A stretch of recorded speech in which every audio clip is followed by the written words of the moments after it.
Kevin Haggerty with J. Davidson Frame, author of Framing Decisions, Decision-Making that Accounts for Irrationality, People, and Constraints.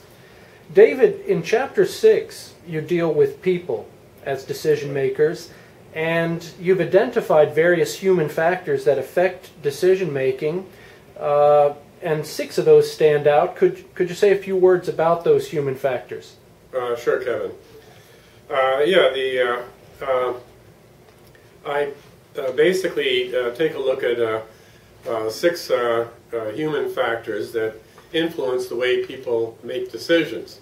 And they're pretty commonsensical. I don't think there's anything particularly startling about them. Taken together, these 6 factors will have a major impact on how somebody goes about the process of doing decision making. Okay, one factor, and I put it at the top of the list, is personality. And by personality, we're talking about nothing really different from your common sense understanding of what personality is. You have people with cheerful personalities, people with glum personalities. You have people whose personalities make them willing to jump in there and take risks. You have people with personalities where they're afraid to venture outside of their little box, their comfort zone. So personality is clearly very important in helping to define how how an individual engages in decision making. Second factor is creative capacity. And with creative capacity, you have some people who have very high levels of creative capacity, others with low levels. The advantage of having a high level of creative capacity is that you can see new combinations of things. Okay, when you approach a decision problem, you're able to see right away, you're able through your creative powers to see alternative solutions to this problem. And that's good in general. I don't think you can argue against having good creative capacity. Intelligence is another factor that'll affect how people make decisions. People with high levels of intelligence have an advantage over people with low intelligence levels or average intelligence levels, because if you have intelligence, you're able to take disparate pieces of information and see patterns in them. You're able, through your intelligence, to be able to forecast the consequences of different scenarios decision scenarios that you might want to pursue. Okay, so it's very important in decision making before you make a decision to be able to see the impacts of your decisions, the consequences.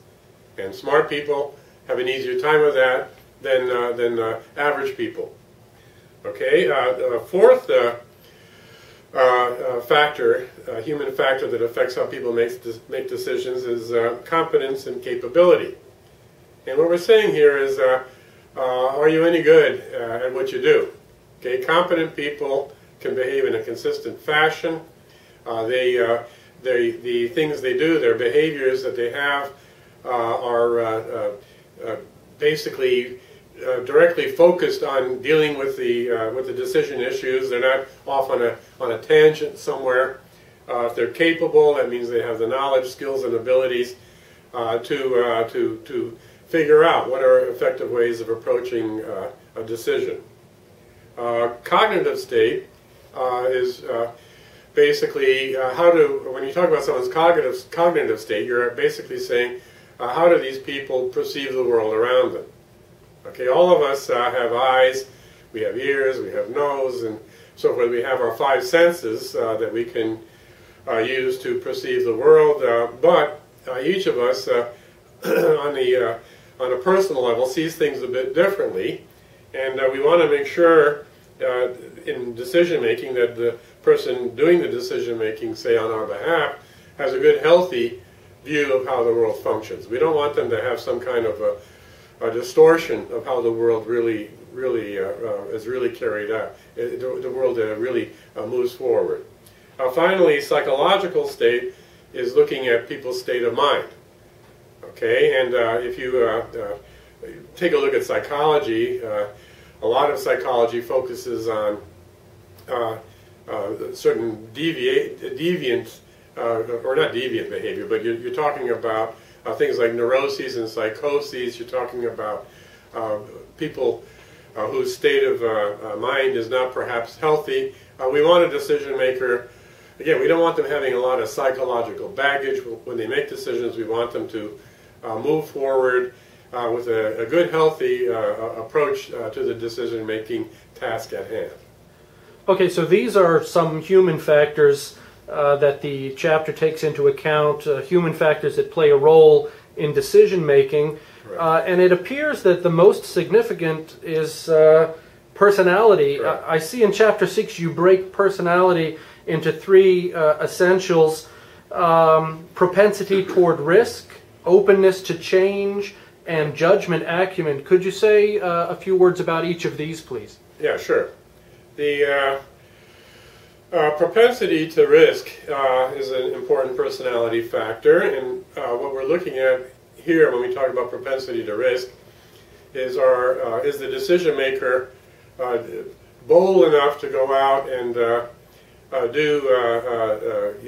take action, assume risks in their decision making that can lead to sort of exciting solutions that someone who's risk averse would never be able to think about or to take. So we're talking here then, are you willing to go outside your comfort zone? Okay, are you willing to risk failure? And I guess our view here is no pain, no gain. Basically, when we're making decisions, particularly decisions of real importance, we need to have some willingness to go beyond just playing it safe. Okay, openness to change, that's definitely something we want in a decision maker. Okay, because even when you talk about risk taking, we don't want people taking crazy risks. Okay, we don't want someone out there just being a bungee jumper in all the risk decisions they make. Sometimes you need to be, with risk taking, you need to be able to step back and avoid some risk. But with openness to change, we want someone, I think, always to be open. If you're open to change, you can, as soon as a new opportunity jumps up, you can seize that opportunity. You're not going to say, like a person who's not open to change, you're not going to say, oh, we've never done it this way before. Okay, or hey, it's not broken. If it ain't broke, don't fix it. So openness to change is definitely a strong positive that we're looking for in the personality of a decision maker. Finally, judgment acumen basically is an assessment of whether people are clueless or whether they're in touch with what's happening around them. We want someone to have good judgment. One thing for sure, if you question the judgment of somebody that you're thinking about putting into a decision-making position, if you think that their judgment's a bit weak, don't let them take the decision-making responsibilities. The history is filled with bad decisions that were rooted in bad judgment. So no clueless people, okay, in the decision-making arena. We want people who are sharp, in touch with what's going on around them, and who can basically assess what works and what doesn't work, and they don't take actions that are going to get them into a big trouble just because of bad judgment. One thing I found interesting in your book that you don't see in other decision-making books is your treatment of Elliot Jacques. Mm-hmm. Could you say a few words about personality and decision-making and share some insights with us, please? Well, Jacques is very interesting, Elliot Jacques, and I actually, when I was a professor at George Washington University, I shared an office next door to his office for about 2 years.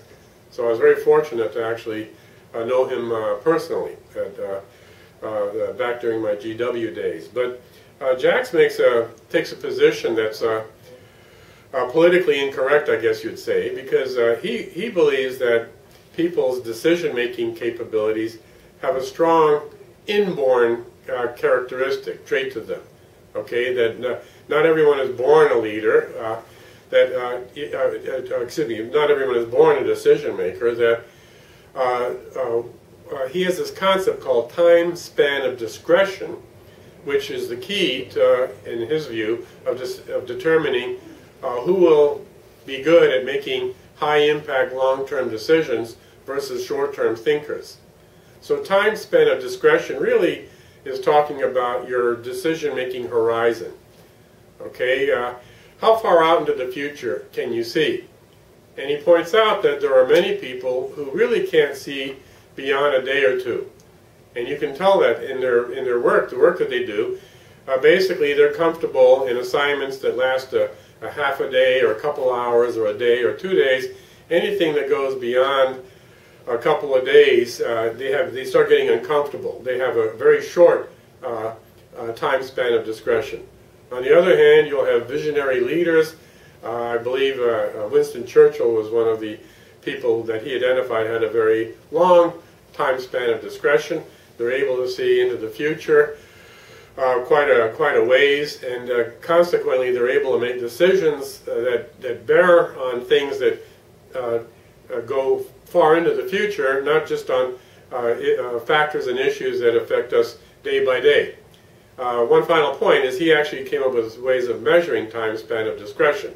So he wasn't just talking in theoretical terms, he actually had various ways of assessing people's time span of discretion, and from this research he did, he was able to predict the decision-making horizons that individuals could follow. Well, thank you, David, for sharing your thoughts on personality traits and other human factors that affect decision-making.